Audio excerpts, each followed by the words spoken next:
দিন ফুরাইয়া যাবে, গনার দিন ফুরাইয়া যাবে, যৌবনে লাগবে ভাটি। ওই যে দেখো ডাকিতেছে তোমায় কবরের মাটি। কথা বলেন ঠিক কিনা? ওই যে দেখো ডাকিতেছে তোমায় কবরের মাটি। সন্ধ্যা রাত যেদিন ডুববে গো বেলা,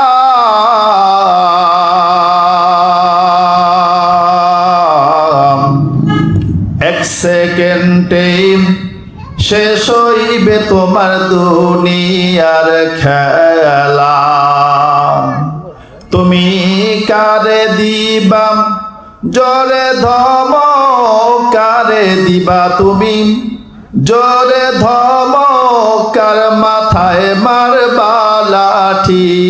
ওই যে দেখো ডাকিতেছে তোমায় কবরের মাটি।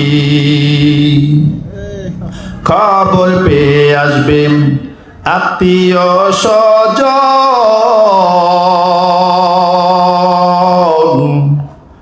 তোমারি চার পাশে বৈশা তারা করিবে ক্রন্দন। তোমায় সাজাইবে মনের মতন, সাজাইবে তোমায় মনের মতন, কি সুন্দর পরিপাটি। ওই যে দেখো ডাকিতেছে তোমায় কবরের মাটি। তোমার গনার দিন ফুরাইয়া যাবে, গনার দিন ফুরাইয়া যাবে, যৌবনে লাগবে ভাটি। ওই যে দেখো ডাকিতেছে তোমায় কবরের মাটি। কথা বলেন ঠিক কিনা? মার্কাজুল উলুম ওমেদ আলী দড়ি কওমি মাদ্রাসার উদ্যোগে প্রথম বার্ষিক ওয়াজ ও দোয়ার মাহফিলের সম্মানিত সভাপতি, প্রধান অতিথি, প্রধান বক্তা তেগার হযরত নায়েবে নবী, জাতির মাথার মুকুট হযরত উলামায়ে কেরাম, বাবার বয়সের মুরব্বিয়ানে আইজাম, সমবয়সী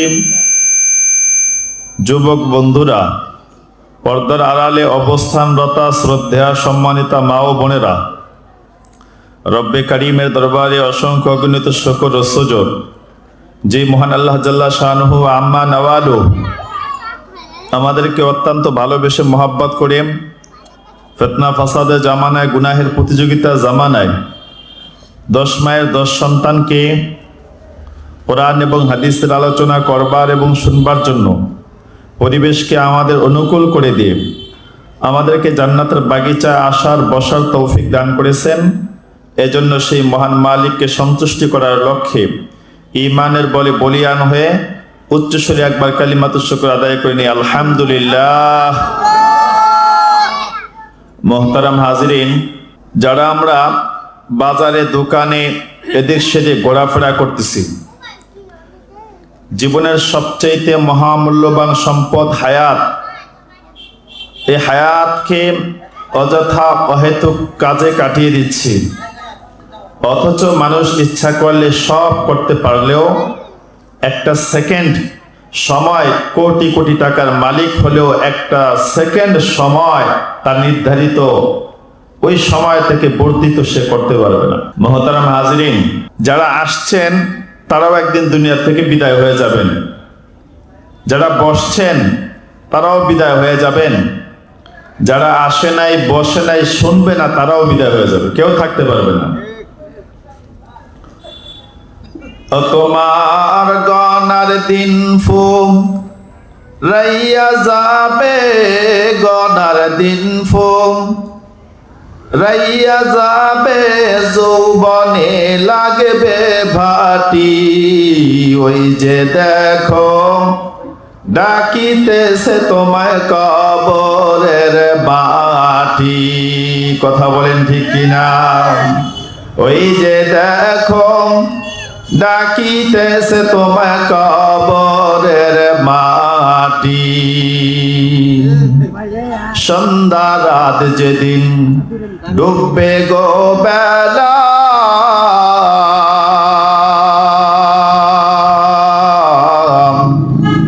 এক সেকেন্ডে শেষ হইবে তোমার দুনিয়ার খেলা। তুমি কারে দিবা জোরে ধমক, কারে দিবা তুমি জোরে ধমক, কার মাথায় মারবা লাঠি। ওই যে দেখো ডাকিতেছে তোমায় কবরের বাটি। খবর পেয়ে আসবে আত্মীয় স্বজন,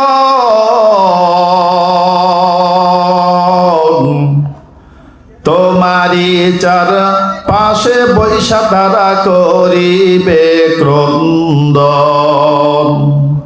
তোমায় সাজাইবে মনের মতন, সাজাইবে তোমায় মনের মতন, কি সুন্দর পরিপাটি। ওই যে দেখো ডাকিতেছে তোমায় কবরের বাটি। তোমার গনার দিন ফুরাইয়া যাবে, গনার দিন ফুরাইয়া যাবে, যৌবনে লাগবে ভাটি। ওই যে দেখো ডাকিতেছে তোমায় কবরের মাটি। কথা বলেন ঠিক কিনা? সবাই ডাকতেছে, কিন্তু আসলে আমরা কেউ বুঝি, কেউ বুঝেও বুঝি না, না বোঝার ভান ধরে বসে আছি। আমি আপনাদের সম্মুখে কোরআন কারিমের একখানা আয়াতে কারিমা তেলাওয়াত করেছি। রাসূলের অসংখ্য বাণী হাদিস শরীফ থেকে ছোট্ট একখানা হাদিস পাঠ করেছি। আল্লাহ চাহে তো আয়াত এবং হাদিসের সমন্বয়ে সংক্ষিপ্ত সময়ে কোরআন এবং হাদিসের আলোকে ইসলামী শিক্ষার গুরুত্ব সম্পর্কে সময়ের সংক্ষিপ্ততায় কিছু কথা বলবার চেষ্টা করব। রব্বুল ইজ্জত কথাগুলোকে দিলের কান লাগিয়ে শ্রবণ করে আমাদের জীবনে কথাগুলোর বাস্তবতা রূপ দেওয়ার আমাদের সকলকে তৌফিক দান করে। সকলে বলুন আমিন। আর জোরে কোন আমিন। অল্প সংখ্যক লোক ঘাবড়েন না, পরেশান হয়েন না। আকসারুহুমুল গাফিলুন, আকসারুহুমুল খাসিরুন, আকসারুহুমুল ফাসিকুন। কোরআন কারিমের মধ্যে আল্লাহ তাআলা বারবার বলছেন অধিকাংশই পাপাচার, অধিকাংশই ক্ষতিগ্রস্ত, অধিকাংশই জাহান্নামী। তাহলে খারাপ লোকদের সংখ্যা একটু বেশি হবে, ভালো লোকের সংখ্যা একটু কম হবে, এটাই স্বাভাবিক। যারা বসতে পেরেছেন কপাল বড় সৌভাগ্য, কপাল বড় ভালো। যদি আজকে শেষ মাহফিল হয়ে থাকে, আল্লাহ এর ওসিলায় আপনার আমার জীবনের গুনাহ খাতাগুলো মাফ করে দিয়ে আপনার আমাকে জান্নাতের ফয়সালা রব্বে কারীম আমাদের জন্য করে দিতে পারেন।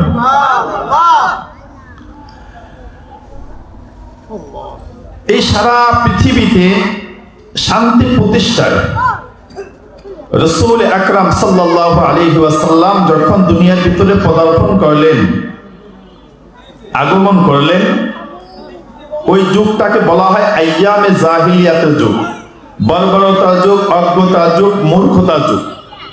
এক কথায় এত খারাপ যুগ পৃথিবী কখনো দেখেনি, আর সামনে আসবে কিনা সেটাও বলা মুশকিল। যদিও কিছু কিছু কর্মকাণ্ড সমসাময়িক আমরা দেখতেছি, সেই জাহিলিয়াতের যুগকেও হার মানায়। এই বর্বরতার যুগ, অজ্ঞতার যুগ, মূর্খতার যুগকে কিভাবে রাসূল তার হাদিসের ভাষায় পরবর্তীতে বললেন, খায়রুল কুরুনি করনি সুম্মাল্লাযীনা ইয়ালুনাহুম সুম্মাল্লাযীনা ইয়ালুনাহুম। এই বর্বরতার যুগ, অজ্ঞতার যুগটাকেই রাসূল তার ভাষ্য অনুযায়ী বললেন এটাই হলো সবচেয়ে শ্রেষ্ঠ যুগ, আমার যুগ। তারপরে হচ্ছে সাহাবায়ে কেরামের যুগ, তারপর হচ্ছে তাবেঈদের যুগ, তারপরে তাবে তাবেঈন। এইভাবে সর্বশ্রেষ্ঠ কিভাবে হলো একটা প্রশ্ন নিজেদের মধ্যে রাখবেন এবং উত্তরটাও নেবেন। এটাই আমাদের আজকে আলোচনার বিষয়, যে সবচাইতে খারাপ যুগটাকে সোনালী যুগে, ওই যুগের মতো শ্রেষ্ঠ যুগ আর দুনিয়াতে আসেনি, আসবে না। কিভাবে হলো? একটা প্রশ্ন আসে না? সবাই তো শান্তি চাই, সবাই মুক্তি চাই, সবাই ভালো চাই, কিন্তু ভালোর কাজ, মুক্তির রাস্তা কি সেটা জানতে হবে না? খামো আম লাগাই যদি জাম গাছ পরিচর্যা করি, জীবনে খাওয়া যাবে? যাবে না। দেখো, শান্তি চাই, মুক্তি চাই, রাস্তাটা কি এটা আমাদের জানা দরকার না? ওই যুগটাকে বলা হয় বর্বরতার যুগ, অজ্ঞতার যুগ। ওই যুগটাকে সোনালী যুগে পরিবর্তন করার জন্য আল্লাহ তাআলা কোরআনুল কারীমের মধ্যে নিজেই বলতেছেন, ইয়া আইয়ুহান নাস قد جاءكم برهان من ربكم وأنزلنا إليكم نورا مبينا। হে পৃথিবীর মানুষেরা, আল্লাহ বলতেছেন, নবী গো, আপনি দুনিয়ার মানুষদেরকে জানা দেন, হে পৃথিবীর মানুষেরা, দুনিয়ার মানুষেরা, তোমাদের প্রতিপালকের পক্ষ থেকে তোমাদের কাছে সুস্পষ্ট দলিল আসছেন। বুরহান নামক একটা দলিল মুফাসসিরিনে কিরাম লিখেছেন, তাফসীরের কিতাবের মধ্যে আসছেন, বুরহান দ্বারা উদ্দেশ্য হলো আপনার আমার নবী জনাবে মুহাম্মদুর রাসূলুল্লাহ সাল্লাল্লাহু আলাইহি ওয়াসাল্লাম। আল্লাহ বলতেছেন, পৃথিবীর মানুষেরা রে, ওয়া আনজালনা ইলাইকুম নূরাম মুবিনা। অন্ধকারের যুগ থেকে, বর্বরতা অজ্ঞতার যুগ থেকে মানব জাতিকে হেদায়েত দেওয়ার জন্য আমি রব্বে কারীম দুইটা নিয়ামত জাহিলিয়াতের যুগে, অজ্ঞতার যুগে, বর্বরতার যুগে, মূর্খতার যুগে দুইটা নিয়ামত আমি আল্লাহ আমার পক্ষ থেকে পৃথিবীর মানব জাতির হেদায়েতের জন্য দিয়ে দিলাম। কয়টা নিয়ামত? কথা বলতে হবে বাবারা, কয়টা? দুইটা। এক নম্বরে বুরহান নামক নবী, দ্বিতীয় নাম্বার ওই নবীর উপরে আল্লাহ 30 পারা নূর নামক কোরআনুল কারীম নাযিল করে দিয়েছেন। জোরে বলেন সুবহানাল্লাহ। আল্লাহ বলেন, নবী পৃথিবীর মানুষদেরকে জানা দেন, যারা কোরআন মানবে, যারা কোরআন সিনায় ধারণ করবেন, কোরআন দিয়ে নিজেদের জীবন পরিচালনা করবেন, আমি আল্লাহ বলে দিলাম এই কোরআন তাদেরকে দুনিয়াতে সুখ শান্তিময় জীবন যাপনের জন্য তাদেরকে রাস্তা সুগম করে দিবেন। শুধু তাই নয়, জান্নাত পর্যন্ত পৌঁছে দেওয়ার জন্য এই কোরআন তার সাথী হয়ে থাকবে। জোরে বলেন সুবহানাল্লাহ। তাহলে এই কোরআন দিয়ে একবার চিন্তা করেন, কোরআন আসার আগে মানুষগুলোকে বলা হতো জাহিলিয়াতের যুগের মানুষ, বর্বরতার অজ্ঞতার যুগের সবচেয়ে নিকৃষ্ট যুগ। এই কোরআন পাওয়ার পরে রাসূল বললেন, খায়রুল কুরুনি করনি সুম্মাল্লাযীনা ইয়ালুনাহুম সুম্মাল্লাযীনা ইয়ালুনাহুম। এ উম্মত, এই পৃথিবীর মধ্যে যত যুগ আসছে সবচেয়ে শ্রেষ্ঠ যুগ হলো আমার যুগ, তারপরে হলো আমার সাহাবায়ে কেরামের যুগ। কিসের দ্বারা হলো? কিছুর মাধ্যমে না, একমাত্র কোরআনুল কারীমের মাধ্যমে। জোরে বলেন সুবহানাল্লাহ। এই কোরআন আছে না আমাদের কাছে? বাবারা বলেন না কেন, আছে না? নাই, আছে। কিভাবে? দেখেন, এত দামি গ্রন্থ, এত দামি কিতাব পৃথিবীর মধ্যে দ্বিতীয়টা নাই। কেমন দামি কিতাব! কোরআনকে যে ফেরেশতা নিয়ে আসছেন, ওই ফেরেশতার যত ফেরেশতা আছে সব ফেরেশতার উপরে তার শ্রেষ্ঠত্ব মর্যাদা। নাযালা বিহির রূহুল আমিন, যে ফেরেশতা নবীদের কাছে ওহী নিয়ে আসতেন, বার্তা নিয়ে আসতেন, আল্লাহর কালাম নিয়ে আসতেন, ওই সমস্ত ফেরেশতাদের উপরে ওই ফেরেশতা জিবরাইল আমিনের শ্রেষ্ঠত্ব মর্যাদা হয়ে গেল। পৃথিবীর বুকে যত নবী আসছেন, কোন নবীকে আল্লাহ কোরআন দান করেন নাই। আপনার আমার নবী জনাবে মুহাম্মদুর রাসূলুল্লাহ সাল্লাল্লাহু আলাইহি ওয়াসাল্লামের উপর আল্লাহ কোরআন নাযিল করেছেন। পৃথিবীর মধ্যে যত নবী আসছেন সব নবীর উপরে আপনার আমার নবীর শ্রেষ্ঠত্ব আল্লাহ দিয়ে দিয়েছেন। কিসের কারণে? কিসের জন্য না, একমাত্র কোরআনুল কারীমের কারণে। জোরে বলেন সুবহানাল্লাহ। তাকায় দেখেন পৃথিবীর মধ্যে এই মক্কাতুল মুকাররমা মদিনাতুল মুনাওয়ারা, এই যুগের মধ্যে মক্কাতুল মুকাররমা কিভাবে হলো? কোরআনুল কারীম খুললে পাবেন সূরাগুলোকে নামকরণ করার ক্ষেত্রে মাক্কি আর মাদানী দুই ভাগে সূরাগুলো বিভক্ত। কোরআন যেই শহরের মধ্যে নাজিল হইছে মক্কা কিন্তু মুকাররমা ছিল না। কোরআন নাজিল হওয়ার কারণে মক্কা আর মক্কা থাকে নাই, মক্কা সম্মানিত হয়ে মক্কাতুল মুকাররমায় পরিণত হয়ে গেছে। জোরে বলেন সুবহানাল্লাহ। এই মক্কা সম্মান আল্লাহ তাআলা বৃদ্ধি করে দিয়েছে। মদিনাই ছিল, কিন্তু কোরআন নাজিল হওয়ার কারণে মদিনাতুল মুনাওয়ারা হয়ে গেছে। কিসের কারণে? এই বাবারা কথা বলতে হবে, কিসের কারণে? কোরআনের কারণে। শুধু তাই না, আল্লাহ তাআলা বললেন এই কোরআন যারা সিনায় ধারণ করবে, যারা কোরআন দিয়ে নিজেদের জীবন পরিচালনা করবে কিয়ামত পর্যন্ত, এই কোরআন তাদের জন্য রাহবার, কোরআন তাদের জন্য পথ প্রদর্শক, হেদায়েত, কোরআন তাদের জন্য জান্নাতের রাস্তাকে সুগম করে দিবে। শুধু এই দুনিয়াতে না, আখিরাতেও এই কোরআন আপনার সাথে থাকবে, আমার সাথে থাকবে। রাসূল আকরাম সাল্লাল্লাহু আলাইহি ওয়াসাল্লাম হাদিস শরীফের মধ্যে ইরশাদ ফরমান,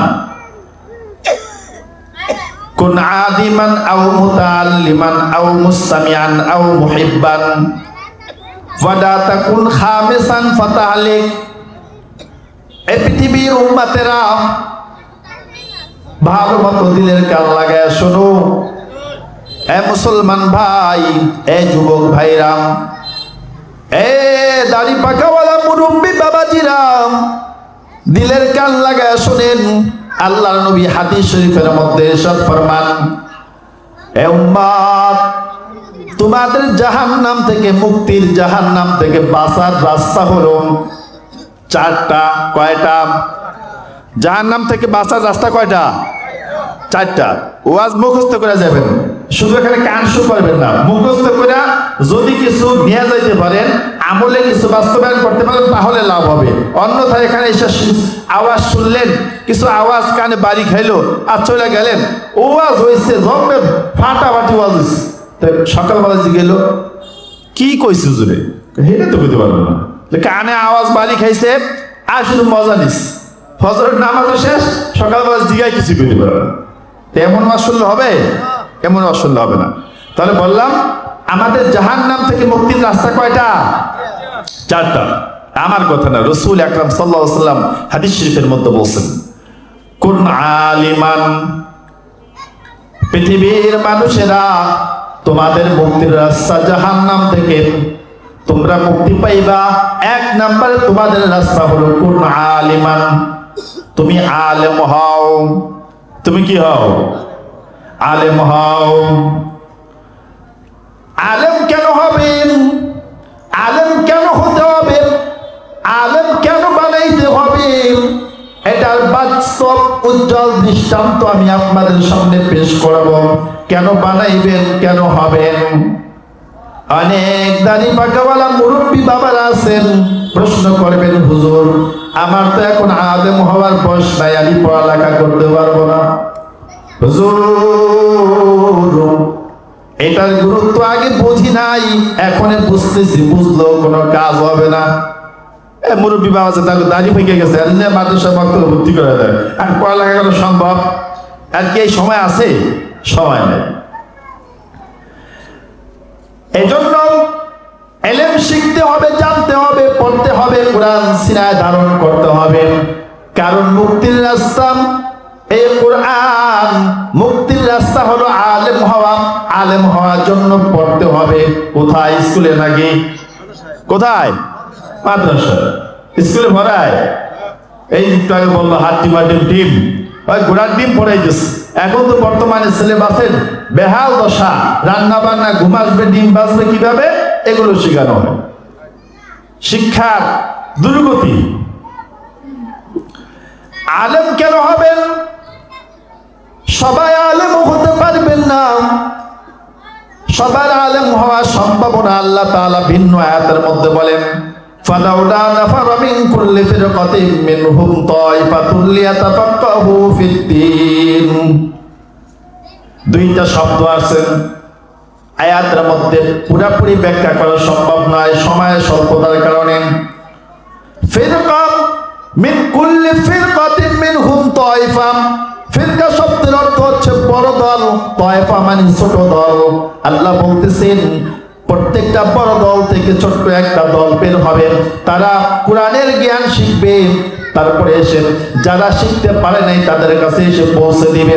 আর যারা পড়তে পারে নাই, আলেম হতে পারে নাই, যারা হয়েছে তারা যেইভাবে বলবে ওইভাবে মেনে জান্নাতের রাস্তা পাবে, মুক্তির রাস্তা পাবে, হেদায়েতের রাস্তা পাবে। হেদায়েতের পথ অনুসরণ করে যাতে করে তারা জান্নাতে যেতে পারে। এই যে আলেম হতে হবে, আলেম হলে আপনি জানবেন, বুঝবেন, মানতে পারবেন। তা না হলে তো ওযুর ফরজ কয়টা, 4টা না 6টা, এটাই বুঝতে পারবেন না, ব্যস্ত লাগিয়ে দেবো। ওযু করতে যায় গোসল করে এসে বলবেন, এজন্য আগে জানতে হবে। শুধু জানবো কি জন্য? দেখেন, যদি আপনি না জানেন আপনি বিভ্রান্তির শিকার হবেন। যারা উম্মতের উলামায়ে কেরাম আছে, আলেম আছে, তাদের কাছে যারা বিধর্মীরা আছে, ইহুদি, খ্রিস্টান, ভিন্ন ধর্মের মানুষ আছে না পৃথিবীতে, শত শত ধর্মের মানুষ আছে, এরা এসে আপনাকে বলবে আপনার যে আল্লাহ এক, এ ব্যাপারে আপনার দলিল কি? আপনি কিছুই বলতে পারবেন না। আপনার 33 কোটি দেবতার যারা পূজা করে তাদের মধ্যে শামিল করা ফেলবে। যখন আপনি আলেম হবেন তখন আপনি আল্লাহ চিনবেন, অন্ধভাবে না, দেখে বুঝে। তখন আপনি একটা ড্রাইভারের মতো, ড্রাইভার যেমন একাই গাড়িতে যায় না, আর 10 জনের নিয়ে যায়, আপনি নিজেও চলতে পারবেন আর 10 জনের নিয়ে চলতে পারবেন। এজন্য আলেম হতে হবে। 1 নম্বরে কোন আলিমান, তুমি আলেম হও।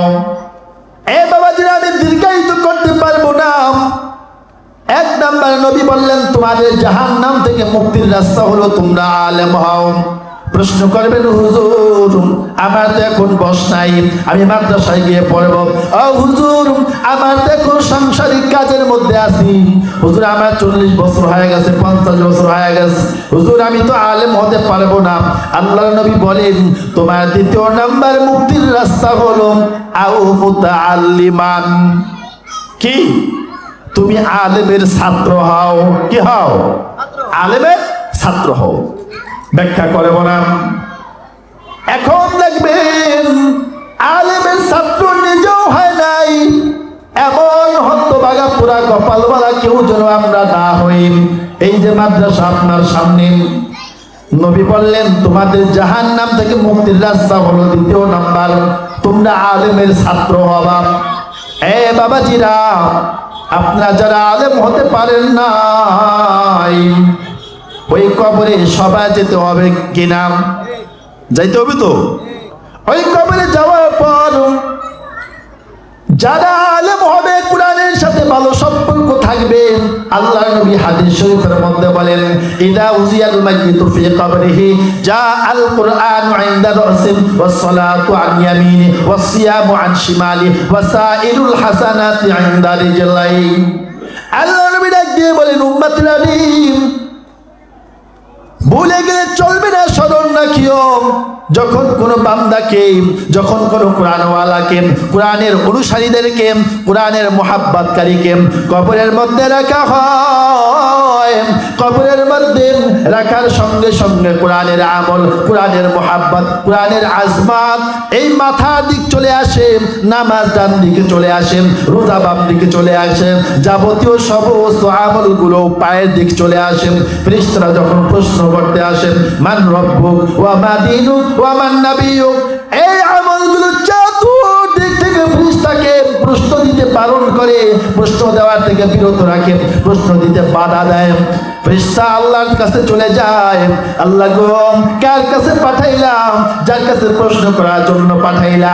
ডান দিকে যাই বাধা দেয়, বাম দিকে যাই বাধা দেয়, মাথার দিকে যাই বাধা দেয়, পায়ের দিকে যাই বাধা দেয়। আল্লাহ বলেন কে বাধা দেয়? কয় মাথার দিক থেকে কোরআন বাধা দেয়, ডান দিক থেকে নামাজ বাধা দেয়, বাম দিক থেকে রোজা বাধা দেয়, যাবতীয় আমলগুলো পায়ের দিক থেকে বাধা দেয়। আল্লাহ বলেন ফেরেশতারা আমার এই বান্দা কোরআন দিয়ে নিজের জীবন পরিচালনা করেছে, কোরআন দিয়ে নিজের জীবনটাকে সাজাইছে, কোরআনের সাথে মোহাব্বত রাখছে, যা যা ওর প্রশ্ন করার দরকার নাই, ওর কবরটাকে জান্নাতুল ফেরদাউসের টুকরা বানা দে। কি জন্য হবে? এটা হবে কোরআনের সাথে সম্পর্ক লাগানোর কারণে। কোরআনের সাথে মুনাসাবা করতে পারবো না। আমার জন্য কি মুক্তির রাস্তা নাই? আমার জন্য কি জাহান্নাম থেকে বাঁচার রাস্তা নাই? নবী বলেন তৃতীয় নাম্বার তোমার মুক্তির রাস্তা হলো তুমি আলেমের কথা শুনে শুনে আমল করবা। কি করবা? শুনে শুনে আমল করতে হবে। আজকের এই আয়োজন আপনাদেরকে কোরআনের কথা শোনানোর জন্য। সন্তানকে কিভাবে আপনি দিন শুরা দিবেন, সন্তানকে কোন জায়গায় পড়াবেন, সন্তানকে কিভাবে মানুষ করবেন, এটা উলামায়ে কেরাম আপনাকে বুঝা দিবেন। এ বাবাজি, একটা সময় এমন আসবে আমরা কেউ দুনিয়াতে থাকবো না। আল্লাহর নবী বলেন ইদা মাতাল ইনসান ইনকাতা আনহু আমালুহু ইল্লা মিন থালাস, মিন সাদকাতিন জারিয়াম আও ইলমুন ইনতাফাউ বিহি আও ওয়ালাদিন সালিহু ইয়াদউ লাহু। এ দুনিয়ার উম্মতেরা ভালো মতো শুনে নাও, যখন কোনো একটা মানুষ মারা যায় তার যাবতীয় সমস্ত আমলগুলো বন্ধ হয়ে যায়, তিনটা আমল তার জন্য জারি থাকে। কয়টা? এ জবান খুলে বলেন কয়টা? তিনটা। এক নাম্বার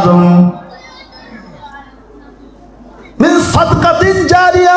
আল্লাহ নবী বলেন সদকায়ে জারিয়া, সদকায়ে জারিয়ার যে আমলগুলো করে যেতে পারেন, জনসেবামূলক যে কাজ করে যেতে পারে, মাদ্রাসা করে যেতে পারে, বাজারের মধ্যে একটা মসজিদ করে দিল, একটা টিউবওয়েলের ব্যবস্থা করে দিল, একটা গাছ লাগাইল, যতদিন পর্যন্ত মানুষ এর থেকে উপকার হাসিল করবে ততক্ষণ পর্যন্ত কবরে যাওয়ার পর ওই সওয়াবগুলো তার জন্য অবশিষ্ট থাকবে। তাহলে বলতেছিলাম সংক্ষেপে আমি শেষ করে দিব।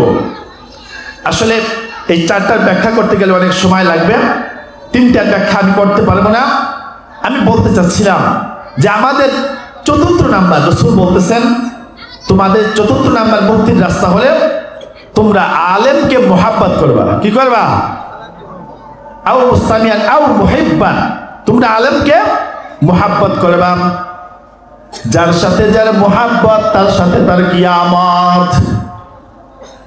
এ বৃদ্ধ বাবাজিরা, এ যুবক বন্ধুরা, যদি আপনার সম্পর্ক থাকে চোরের সাথে, হাসর নাসর হবে চোরের সাথে। যদি আপনার মোহাব্বত থাকে সিগারেট টাননেওয়ালার সাথে, ময়দানে হাসরের হাসর নাসর হবে সিগারেট টাননেওয়ালার সাথে।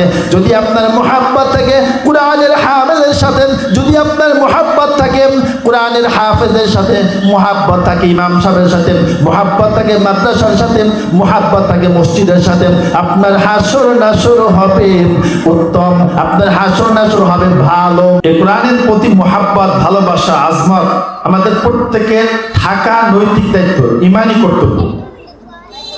আমরা তো এখন বুঝি না, ওই কবরস্থানের পাশ দিয়ে যখন যাই, যাদের বাবা মারা গেছে, আছেন না অনেকে, বাবা নাই মা নাই, আছেন না, এই বাপ মা গুলো কবর থেকে আমাদেরকে ডেকে ডেকে, আমাদের কান নাই, শুনি না, আমরা ডেকে ডেকে কি বলে, তোতাবাঙ্গারে গাছটাই আজমালে মা, তোতাবাঙ্গারে গাছটাই আজমালে মা, এই কতর গাফেল চুনি আজ হালে মা।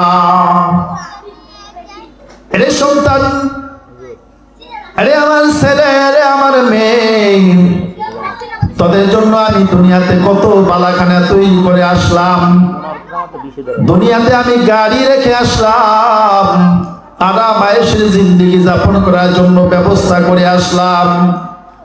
এর সন্তান, আমার কথা কি একবারও মনে পড়ে না? আজকে পোকামাকড়ের ঘর, সাপ বিশ্বর ঘরের মধ্যে আছেন, যদি আমার জন্য একটু ইসালে সোয়াবের ব্যবস্থা করতি, যদি আমার জন্য একটু নাজাতের একটা ফয়সালার জন্য একটা জরিয়া তোরা খুঁজছেন, তাহলে আমার আত্মাটা শান্তি পাইত। এ মুসলমান, আজকে এই যে আপনাদের সামনে প্রতিষ্ঠিত মাদ্রাসা আপনাদের জন্য সৌভাগ্যের কারণ।